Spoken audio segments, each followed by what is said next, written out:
안녕하십니까. 건설안전을 강의하는 최윤정입니다. 이번 시간은 건설안전 기사 필기 2020년 제3회 기출문제 중에서 61번 건설 시공학부터 공부를 하도록 하겠습니다. 자, 61번 자주 출제되는 문제입니다. 지하 연속벽 공법에 관한 설명으로 옳지 않은 것은 흙막이 벽의 강성이 적어 보강제를 필요로 한다 했는데 틀렸죠, 그죠? 지하 연속벽 공법은 흙막이 벽 자체의 강도와 강성이 아주 우수하기 때문에 연약 지반의 변형이나 이면 침하를 최소한으로 억제할 수 있는 공법이죠. 그래서 1번 틀렸고요. 지수벽 또는 차수벽의 기능도 하고 인접 건물의 경계선까지 시공이 가능하고 안반을 포함한 대부분 집안의 시공이 가능한 특징을 갖고 있죠. 자, 그 다음에 62번 넘어가겠습니다. 벽돌 공사 중에서 벽돌 쌓기에 관한 설명으로 옳지 않은 것은 했습니다. 자, 가로, 세로 줄눈의 너비는 도면이나 시방서에 정한 바가 없을 때 줄눈의 너비는 보통 10mm를 표준으로 한다. 맞죠? 그죠? 벽돌 쌓기는 도면 또는 공사 시방서에서 정한 바가 없을 때는 불식이나 미식이라고 했는데 이거 틀렸습니다. 시방서에서 정하지 않았을 때는 영식 쌓기 또는 화란식 쌓기로 쌓아야 되죠. 3번에 연속되는 벽면의 일부를 트이게 하여 나중 쌓기로 할 때 그 부분을 층단 들여 쌓기로 하고요. 벽돌은 각부를 가급적 동일한 높이로 쌓아 올라가고 벽면의 일부나 국부적으로 높게 쌓지 않아야 된다. 그죠? 동일한 높이로 쌓아간다. 기억하시면 되겠습니다. 63번 자주 출제됩니다. 프리플레이스드 콘크리트 말뚝으로 미리 채우는 말뚝이다. 그죠? 구멍을 뚫어 주입관과 주입하는 관과 굵은 골재를 채워놓고 관을 통하여 모르타르를 주입한다. 이렇게 관이 뭐냐면 예를 들어 주입하는 관이죠. 이게 어찌 보면 거푸집 같은 거잖아요. 그죠? 관 안에 골재를 채워놓고 골재를 다 채우고 난 다음에 모르타르를 부어 넣어서 콘크리트 말뚝을 만들어요. 자, 이렇게 안에 채워 넣는다가 캐스트 인, 안에 주물처럼 채워 넣는다. 그죠? 그래서 이게 CIP 파일이 되겠습니다. 자, CIP 말뚝은 말뚝 구멍을 구멍 굴착을 하고 철근을 조립하고 주입관을 삽입해서 이 철근과 주입관을 형태를 만든 안에 자갈 충전하고 모르타르 주입합니다. PIP는 소정의 깊이까지 흙과 오거를 함께 끌어올리면서 오거 중심의 선단을 통하여 모르타르, 잔자갈, 콘크리트를 주입하여 말뚝을 형성하고요. 오거를 끌어올리면서 오거 중심에서 끌어올린 중심에서 모르타르, 잔자갈, 콘크리트 넣어주는 거고 MIP 말뚝은 믹스드 인, 그죠? 섞어주는 거죠. 그래서 파이프 선단에서 커터를 장치하여 흙을 뒤섞으며 지중으로 파들어 간 다음에 파이프 선단에서 모르타르를 분출시켜 흙과 모르타르를 혼합하면서 소일 콘크리트를 형성하는 방법이었습니다. 자, 그 다음에 64번 넘어가겠습니다. 요거 파란색 별표하도록 하겠습니다. 철근 이음의 종류 중에서 기계적 이음의 검사 항목에 해당하지 않는 것 했습니다. 자, 우리가 기계적 이음을 검사하는 방법은 위치, 그죠? 철근의 위치, 외관 검사, 인장 시험, 잔류 변형량을 검사할 수 있습니다. 자, 초음파 탐사 검사 아닌데요. 초음파 탐사 검사는 가스 압접 이음의 검사 방법이 되겠습니다. 65번 넘어가겠습니다. 강구조 건축물의 강구조에서 볼트 시공에 관한 설명으로 옳지 않은 것은 했습니다. 마찰 내력을 저감시킬 수 있는 틈이 있는 경우에는 이렇게 마찰 내력을 저감시키는 틈은 기움판을 삽입한다. 좋습니다. 볼트 조임 작업 전에 마찰 접합면의 흙이나 먼지, 유해한 도료, 유류, 녹, 밀스케일 등 마찰력을 저감시키는 불순물은 미리 제거해야 한다. 그죠? 좋습니다. 1군의 볼트 조임은 가장자리에서 중앙부 순으로 볼트가 있다면 끝에서 안으로 간다 했는데 틀렸죠. 그죠? 중앙에서 밖으로 볼트를 조여 나가야 합니다. 1군의 볼트 조임은 중앙부에서 가장자리 순으로 한다. 그죠?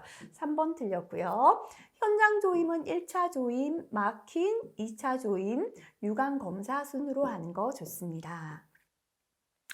66번, 예, 지금은 파란색 별표인데 나왔습니다. 거푸집 설치와 관련하여 다음 설명에 해당하는 것으로 옳은 것은 했습니다. 보나 슬라브나 트러스 등에서 이게 가로 부재잖아요. 그죠? 예, 형상으로부터 처짐을 고려하여 이게 나중에 이렇게 처리칠 걸 고려하여 상향으로 들어 올리는 것. 앞으로 처질 걸 고려해서 약간 이렇게 들어 올렸다. 그죠? 이 들어 올림을 뭐라고 하는가? 그죠? 이거를 캠버다라고 합니다. 캠버는 솟음 또는 들어 올림인데요. 처짐을 고려하여 상향으로 들어 올리는 것을 말하겠습니다. 67번 넘어갑니다. 자주 출제되는 내용입니다. 품질 관리를 위한 통계 수법으로 이용되는 7가지 도구를 특징별로 조합한 것 중에서 잘못 연결된 것은 했습니다.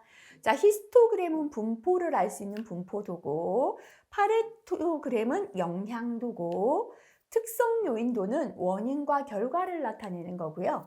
체크시트는 상관도가 아니라 집중도였죠. 그죠? 자료가 어디에 집중되어 있나를 알 수 있었죠. 그 나머지, 네. 산포도는 산점도, 그죠? 그 다음에 층별은 부분 집단도라 할 수 있겠습니다. 68번 넘어갑니다. 네, 말뚝 지정 중에서 강제 말뚝에 대한 설명으로 옳지 않은 것은 자주 나옵니다. 강제 말뚝은 강관 파이프를 이용한 말뚝을 말한다. 그죠? 기성 콘크리트 말뚝에 비해서 중량이 아니죠. 가볍다 그랬죠. 가벼워서 예, 운반이 쉽다라고 했다. 그죠? 운반하기가 쉽다. 그래서 틀린 거 바로 1번 되겠습니다. 자재의 이음 부위가 안전하여 소요 길이 조정이 자유롭게 된다 그랬죠. 강관 파이프는 자르고 붙이고 하기가 쉽다는 뜻이고요. 하지만 땅 속에서 지중해서 부식 우려가 높은 게 단점이었고 상부 구조물과 결합이 용이한 장점 있었습니다. 자, 그다음에 69번 넘어가겠습니다. 네. 파란색 별표 해보겠습니다. 지방조사 시에 시추 주상도 보고서에서 확인사항과 거리가 먼 것은 했습니다. 시추 주상도 또는 토질 주상도라는 건 지방조사로 보링을 통해서 채취한 시료를 현장에서 살펴보고 판별 분류하여 지층의 층별, 포함 물질, 층 두께 등을 토질 기호를 사용하여 그림으로 나타낸 것을 시추 주상도라고 합니다. 그래서 지층 확인할 수 있고요. 지하수 위치가 어디에 있는지 확인할 수 있고 N값, 지하 매설물, 집안 공동구 등을 확인할 수 있습니다. 아닌 거는요. 슬라임의 두께 아니죠. 그죠? 답은 2번 되겠습니다. 그 다음 70번 넘어가겠습니다. 예, 지금은 파란색 별표, 그죠? 또 반복되어 나옵니다. 철골 부재 절단 방법 중에서 가장 정밀한 절단 방법으로 앵글 커터 등으로 작업하는 것은 했는데요. 커터는 잘라내는 거죠, 그죠? 자, 철골 부재를 절단하는 방법에는 가스 절단, 전단 절단, 톱 절단, 전기 절단이 있는데요. 이 중에서 가장 정밀한 게 톱으로 자르는 톱 절단이 되겠습니다. 예, 앵글 커터 등으로 절단하는 게 톱 절단입니다. 71번 넘어갑니다. 자주 출제되죠. CM 제도, 그죠? 컨스트럭션 매니지먼트. 그래서 전체 건설을 다 관리하는 그런 제도입니다. 예, CM 제도에 관한 설명으로 옳지 않은 것은 했습니다. 대리인형 CM 방식은 프로젝트 전반에 걸쳐서 발주자의 컨설턴트 역할을 수행한다. 대리인형이니까 컨설턴트 역할한다. 좋습니다. 시공자형 CM은 공사 관리자의 능력에 의해서 시공하는 CM이기 때문에 이 공사 관리자 능력에 의해 사업 성패가 좌우됩니다. 대리인형 CM 방식에 있어서 독립된 공종별 수급자는 공사 관리자와 공사 계약을 한다 했는데요. 자, 대리인형 CM은 계약에는 시공자 설계자와 직접적인 계약 관계는 없죠, 그죠? 서비스를 제공하고 용역비를 지급받는 형태로 자문이나 대리인의 역할만 하는 거죠. 공사 비용, 공사 기간, 품질에 대한 책임은 지지 않는 게 대리인형 CM이 되겠습니다. 자, 그래서 3번 설명 틀렸죠? 시공자형 CM은 방식에 있어서 CM 조직이 직접 공사를 수행하기도 한다. 그죠? 시공자형은 공사를 수행하는 거다. 맞습니다. 자, 그래서 시공자형 CM은 CM이 직접 하도급 업자와 시공자형은 직접 하도급 업자와 계약을 체결하여 시공의 전부 또는 일부를 담당하여 공사를 수행하는 방식이죠. 공사 비용, 공사 기간, 품질 등에 대한 책임을 지는 게 시공자형이고, 책임지지 않고 계약하지 않고 그냥 용역비만 지급받고 대리인 역할하는 건 대리인형 CM이다. 이렇게 정리하시기 바라겠습니다. 자, 그 다음에 72번 넘어가겠습니다. 네, 요거 지금은 파란색 별표하겠습니다. 보기의 블록 쌓기 시공 순서로 옳은 것은 있습니다. 일단 블록을 쌓기 전에 청소부터 해야죠. 그죠? 접합면 청소합니다. 그 다음에 청소가 끝났다면 규준 틀, 새로 규준 틀을 설치합니다. 규준이 되는 틀을 설치했죠. 그 다음엔 이제 규준 쌓기 하면 됩니다. 그죠? 규준을 쌓았다면 그 다음에 중간부 쌓기. 자, 다 쌓았다면 줄눈을 눌러주고 줄눈을 파낸다. 그죠? 마지막에 치장 줄눈한다. 순서대로 되어 있네요. 답은 바로 4번 되어 있습니다. 자, 그 다음에 73번 넘어갑니다. 자주 출제되죠. 강구조 부재의 내화 피복 공법이 아닌 것은 있습니다. 자, 내화 피복 공법은요. 일단 습식 공법에는 조적 공법, 미장 공법, 도장 공법, 뿜칠 공법, 타설 공법 등이 있고요. 자, 그 다음에 건식 공법은 성형판 공법, 멤브레인 공법, 세라믹 울 피복 공법 등이 있습니다. 그죠? 자, 그러면 문제에서는 내화 피복 공법이 아닌 거 그랬죠. 그죠? 조적, 세라믹 울, 타설 맞는데요. 아닌 건 답은 4번 되겠습니다. 자, 그 다음에 네, 74번 넘어갈게요. 예, 빨간색 별표 붙여보도록 하겠습니다. 콘크리트 공사 시에 콘크리트를 2층 이상으로 나누어 타설할 경우에 허용 이어치기 시간 간격의 표준으로 옳은 것은 했습니다. 외기 온도가 25도씨 이하이고 허용 이어치기 간격은 하층 콘크리트 비비기 시작에서부터 콘크리트 타설 완료한 후에 상층 콘크리트가 타설되기까지 시간이다 라고 했습니다. 자, 콘크리트 허용 이어치기 시간 보겠습니다. 외기 온도가 25도씨를 초과할 때 이어치기 시간은 2.0시간, 2시간이고요. 25도씨 이하에서는 2.5시간이 되겠습니다. 현재는 25도씨 이하죠. 그죠? 그래서 답은 2번에 2.5시간이 답이 되겠습니다. 75번 넘어갑니다. 중요하죠. 대규모 공사에서 지역별로 공사를 분리하여 발주하는 방식이고요. 공사기일을 단축시키고 시공기술 향상, 공사의 높은 성과를 기대할 수 있어서 유리한 도급 방법은 했습니다. 이렇게 지역별로 나눠주는 걸 공구별 분할 도급이다 라고 했죠. 그죠? 그래서 답은 바로 3번 되겠습니다. 자, 전문공사별 분할 도급은 설비공사를 주체공사에서 분리하여 직접 계약하는 거고요. 공정별 분할 도급은 정지, 기초, 구체, 마무리 공사 등의 공사 과정별로 나누는 건 공정별이죠. 공구별은 지역별로 공사를 구분하는 방식이 되겠습니다. 76번 넘어가겠습니다. 파란색 별표 붙여보도록 하겠습니다. 단순 조적 블록 공사 시에 방수 및 방습 처리에 관한 설명으로 옳지 않은 것은 했습니다.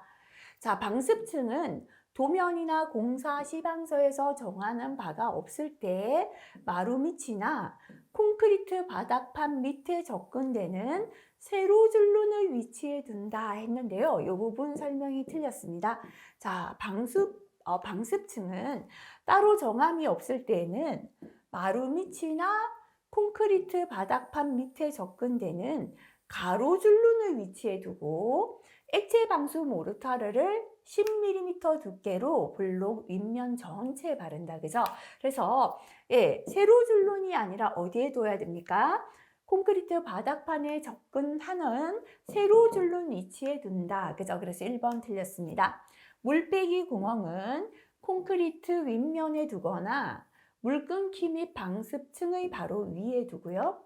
도면 또는 공사 시방수에서 정한 바가 없을 때 물빼기 구멍의 직경은 10mm 이내, 간격은 1.2m마다 일개소로 합니다. 물빼기 구멍에는 다른 지시가 없는 한 직경 6mm, 길이 100mm 되는 폴리에틸렌 플라스틱 튜브를 만들어 집어넣는다. 그죠? 나머지 내용도 한번 읽고 지나가시길 바라겠습니다. 77번 자주 나옵니다. 기초 굴착 방법 중에서 굴착공에 철근망을 삽입하고 콘크리트를 타설하여 말뚝을 형성하는 공법이고요. 안정액으로 벤토나이트 용액을 사용하고 표층부에서만 케이싱을 사용하는 것은 있습니다. 자, 이렇게 굴착공에다 철근망 삽입해서 콘크리트 타설하고요. 안정액으로 벤토나이트 용액을 사용하는 거, 그죠? 바로 우리 4번의 어스 드릴 공법이 되겠죠. 자주 나왔죠, 그죠? 자, 어스 드릴은 굴착공에 철근망을 삽입하고 콘크리트를 타설하여 말뚝을 형성하고요. 안정액으로 벤토나이트 용액을 사용하고 장비가 소형이기 때문에 좁은 장소에도 시공이 가능하고 하지만 안정액 관리가 어렵고 연질 집안에 적합한 공법이다라고 했습니다. 자, 78번 넘어가겠습니다. 자주 나오는 내용입니다. 철근 콘크리트 부재의 철근의 정착 위치로 옳지 않은 것은 했습니다. 작은 보의 주구는 기둥 아니죠, 그죠? 작은 보는 큰 보에 정착했죠. 기둥의 주구는 기초에 정착하고요. 바닥 철근은 보나 벽체에 정착하고 지중보의 주구는 기초나 기둥에 정착한다. 그죠? 옳지 않은 거 답은 1번 되겠습니다. 79번 넘어가겠습니다. 콘크리트를 타설 시의 주의사항으로 옳지 않은 것은 했습니다. 콘크리트는 그 표면이 한 구획 내에서는 거의 수평이 되도록 타설하는 것을 원칙으로 한다. 수평으로 타설하는 거 좋다, 그죠? 한 구획 내의 콘크리트는 타설이 완료될 때까지 연속해서 타설하는 게 좋죠. 이음부가 없도록 하고요. 타설한 콘크리트를 거푸집 안에서 횡 방향으로 이동시켜 밀실하게 채운다 했는데 틀렸죠, 그죠? 타설한 콘크리트를 거푸집 안에서 횡 방향으로 이동시켜서는 아니 된다라고 했습니다. 콘크리트 타설의 1층 높이는 다짐 능력을 고려하여 결정합니다. 답은 3번 되겠습니다. 80번 자주 출제되는 내용입니다. 각 거푸집 공법에 관한 설명으로 옳지 않은 것은 했습니다. 플라잉 폼은요, 테이블 폼이다라고도 합니다. 그죠? 테이블 폼이다 그랬습니다. 벽체 전용 거푸집 요거 틀렸죠. 그죠? 자, 해설을 한번 보도록 할게요. 플라잉 폼은 거푸집이 있고요. 그 밑에 장선, 그죠? 멍에, 지주, 예, 이거를 다 일체화해서 이렇게 우리 틀비개처럼 이동하면서 쓸 수 있어요. 이동하면서 사용할 수 있는 바닥 전용의 대형 거푸집이죠. 그래서 이게 바닥 전용 거푸집이잖아요. 그죠? 벽이 아니라 플라잉 폼 또는 테이블처럼 생겼다 해서 테이블 폼이고요. 플라잉이 날아가는 거잖아요. 날다. 그러니까 이동할 수 있는 플라잉 폼이다. 이렇게 기억하시면 되고요. 1번 틀렸고 갱폼이죠. 대형 벽체 거푸집입니다. 인력 절감, 재사용이 가능하죠. 터널 폼은 이렇게 생겼다 그랬죠. 벽하고 바닥이 일체형이죠. 벽체용 바닥용 거푸집을 일체로 제작하여 벽과 바닥 콘크리트를 일체로 하는 거푸집 공법이 되고요. 트래블링 폼은 트래블링이 이동할 수 있는 거죠. 그죠? 수평으로 연속된 구조물에 적용되며 해체 및 이동에 편리하도록 제작된 이동식 거푸집이다. 그죠? 나머지 설명은 맞는 내용 되겠습니다. 자, 건설 재료학 81번 넘어가겠습니다. 자주 출제되는 내용입니다. 통풍이 좋지 않은 지하실에 사용하는 데 가장 적합한 미장 재료는 있습니다. 지하실은 통풍이 안 좋으니까 기경성, 공기에 의해서 굳어지는 기경성이 안 된다, 그죠? 수경성을 사용해야 된다. 이렇게 기억하시면 되고요. 기경성의 기회돌이었죠. 기경성은 해사벽, 해반죽, 돌로마이트. 요거 사용할 수 없으니까요. 수경성인 시멘트, 모르타르가 적합합니다. 자, 중요한 내용이니까 해설 다시 한번 꼭 확인하시기 바라겠습니다. 자주 나오죠, 그죠? 점토의 성분 및 성질에 관한 설명으로 옳지 않은 것은 했습니다. Fe2O3 등의 부성분이 많으면 제품의 건조 수축이 크다. 점토의 주 성분은 실리카와 알루미나이다. 소성 색상은 석회 물질이 많을수록 짙은 적색이다 했는데요. 석회가 아니라 뭐죠? 그죠? 점토에서는 철산화물, 석회 물질에 의해 색상이 나타나는데요. 소성 색깔은 석회 물질이 많을수록 황색이 되고 철산화물이 많아야 적색이 되죠. 그죠? 그래서 철산화물이 많을수록 적색이다 해야 합니다. 여기 틀렸고요. 가소성은 모양을 만드는 성질, 그죠? 점토 입자가 미세할수록 가소성이 좋아진다 했습니다. 자, 그 다음에 83번 자주 나옵니다. 석재를 성인에 의해 분류하면 크게 화성암, 수성암, 변성암으로 대별되는데요. 수성암에 속하는 것은 제가 암기법 했죠, 그죠? 수성암은 할 때 수성인은 4점 맞고 4암이죠. 점은 점파암, 응석불임, 응은 응회암, 석은 석회암, 그죠? 수성인은 4점 맞고 응석불임, 4점 맞아 왔는데 응석을 부리고 있다, 그죠? 사암, 점파암, 석회암, 응회암 해당되겠습니다.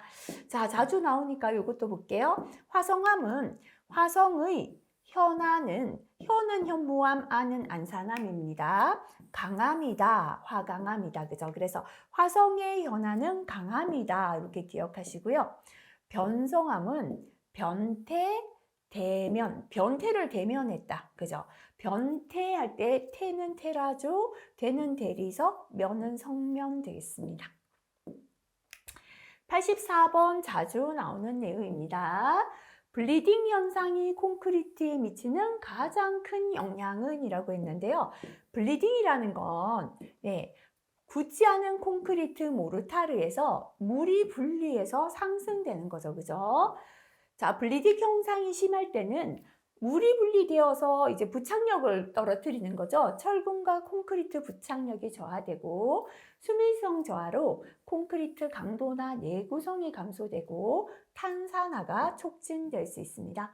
자, 그러면 답을 찾아볼게요. 철근 콘크리트의 부착력 저하, 수밀성 저하의 원인이 된다. 답은 4번 되겠습니다. 85번 넘어가겠습니다. 잘 나오는 문제입니다. 미장 공사에서 사용되는 발음 재료 중에서 여물에 관한 설명으로 옳지 않은 것은 했습니다. 발음에 있어서 재료에 끈기를 주어 흘러내림을 방지합니다. 흙손질을 용이하게 하는 효과가 있고요. 발음 중에 보수성을 향상시키고 발음 후에는 건조에 따라 생기는 균열을 방지하죠. 이렇게 끈기를 주고 끈기가 있다 보니 흙 손질도 용이해지고 보수성을 향상시키고 건조에 따른 균열을 방지한다. 이게 이제 여물의 효과가 되고요. 여물의 섬유는 질기고 굵은 게 아니죠, 그죠? 질기고 가늘며 색이 짙고 빳빳한 게 아니라 부드럽고 흰색일수록 양질의 제품이 되겠습니다. 틀린 설명 4번 되겠습니다.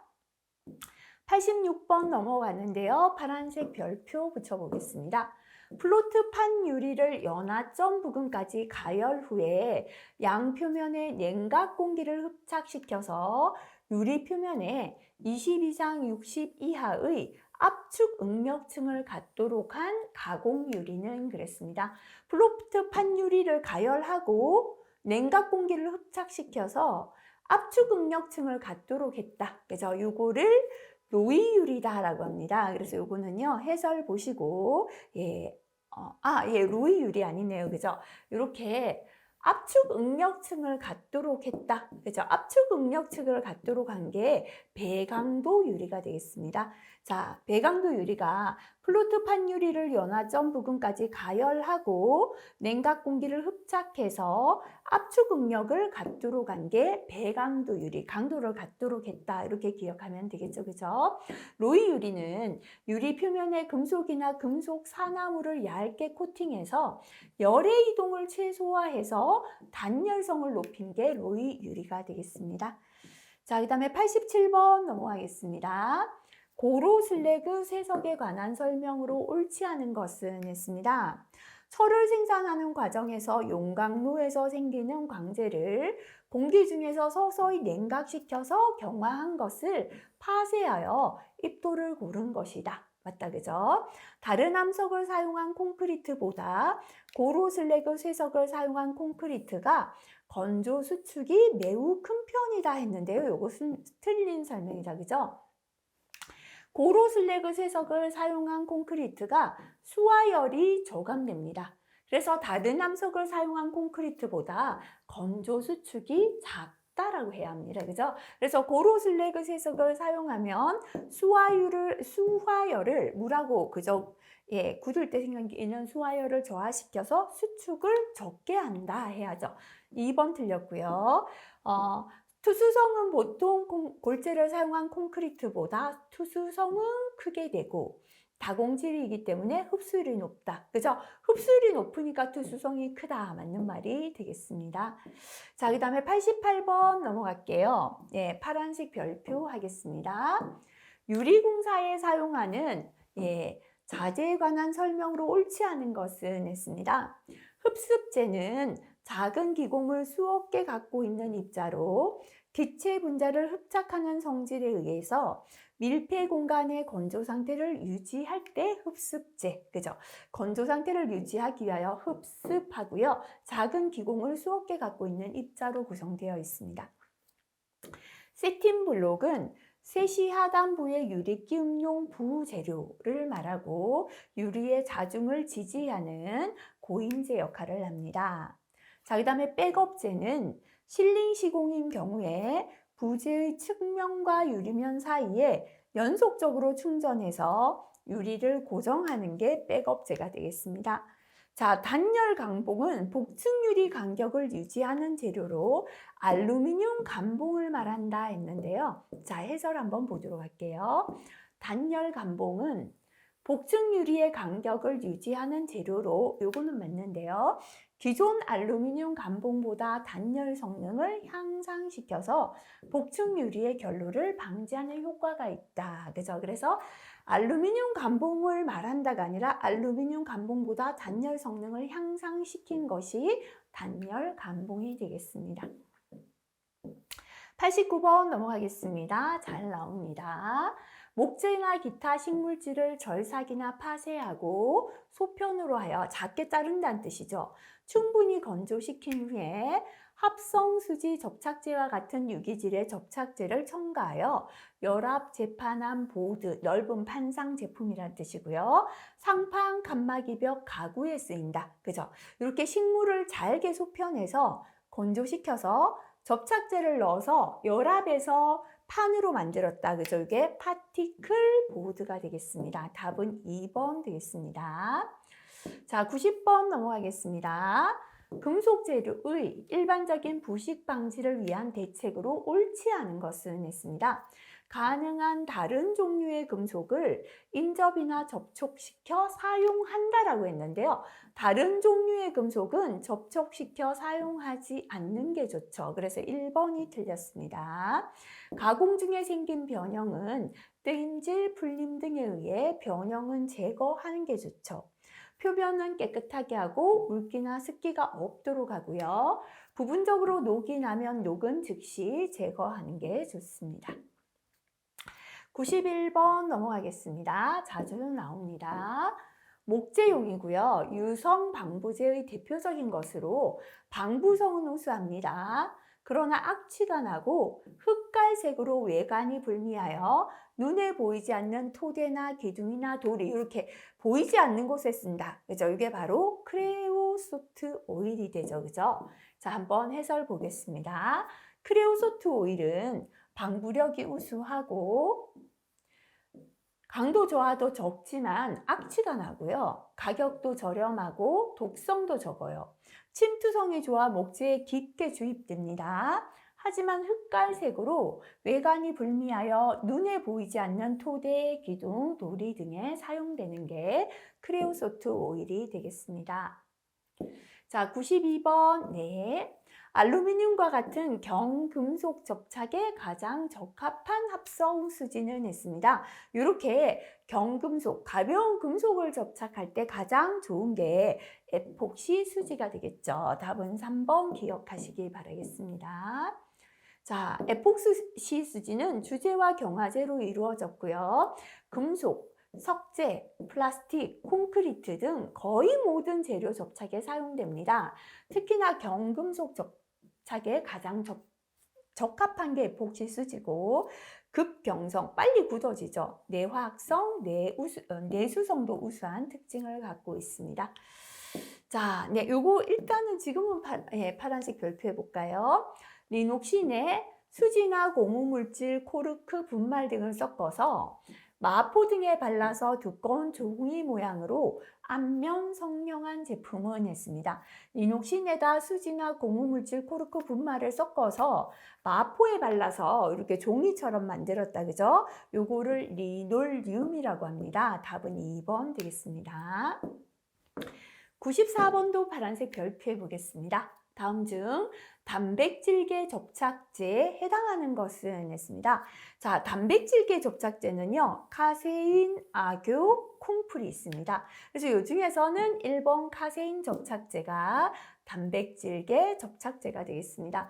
나머지는 합성수지 접착제죠. 요소수지, 페놀, 에폭시, 멜라민, 실리콘, 프란수지 접착제가 해당되겠습니다.